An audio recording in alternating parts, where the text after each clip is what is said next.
Sumainyo ang Panginoon. At sumaiyo rin. Ang mabuting balita ng Panginoon ayon kay San Marcos. Papuri sa iyo, Panginoon.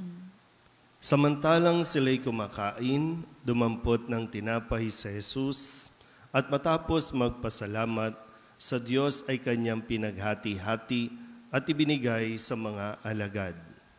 Kunin ninyo, ito ang aking katawan, wika niya.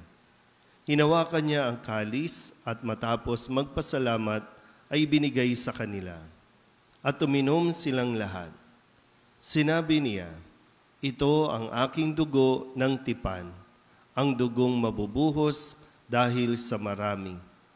Sinasabi ko sa inyo, hindi na ako iinom ng alak na mula sa ubas hanggang sa araw na inumin ko ang bagong alak sa kaharian ng Diyos. Ang mabuting balita ng Panginoon. Pinupuri ka namin, Panginoong Jesucristo. Umupo ang lahat. Isang mapagpalang umaga po sa inyong lahat. Ngayon po ay Huwebes ng ikapitong linggo ng karaniwang panahon at atin po ngayong ipinagdiriwang ang kapisahan ng Panginoong Jesucristo, walang hanggan at dakilang pari o the eternal high priest. At muli pinapaalala sa atin na ating inang simbahan ang walang hanggang pakikipagtipan din ng Diyos. Kung sa ginawa ni Kristo na paghahati ng tinapay at ng pagbibigay ng alak, na siya rin naman ating laging ginugunita.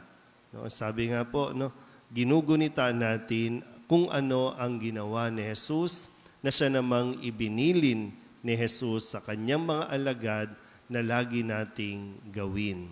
So lagi ito, yung parang sa pagdalo natin ng misa ay nagkakaroon tayo ng renewal, nagkakaroon tayo ng ating pag-alaala sa atin din pong pangako kay Kristo, sa ating pangako sa Diyos. Kung si Kristo ay nangako o ang Diyos sa pamamagitan ni Kristo ay nangako ng kanyang walang hanggang tipan.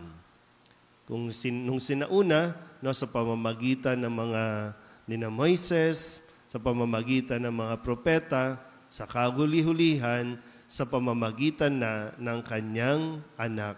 At ang epekto nito ay walang hanggan, walang katapusan. Hindi na mababago, hindi na rin mapapalitan dahil si Kristo na mismo ang alay, si Kristo mismo ang naghahandog ng alay para paulit-ulit din na ang tao ay maibalik niya sa Diyos. Yung bang araw-araw, hindi lang taon-taon, araw-araw ay nire-renew ng Diyos ang kanyang pangako sa atin.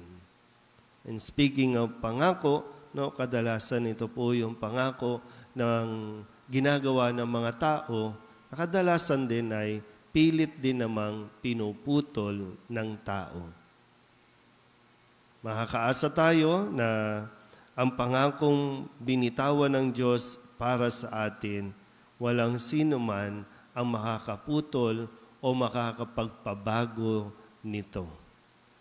Patuloy tayong mamahalin ng Diyos sa kabila ng atin pong mga kahinaan, sa kabila din ng ating mga kataksilan, sa kabila ng atin pong pagkamakasalanan, paulit-ulit niya itong ipapaalala sa atin na ang kanyang pagmamahal ay hindi magbabago.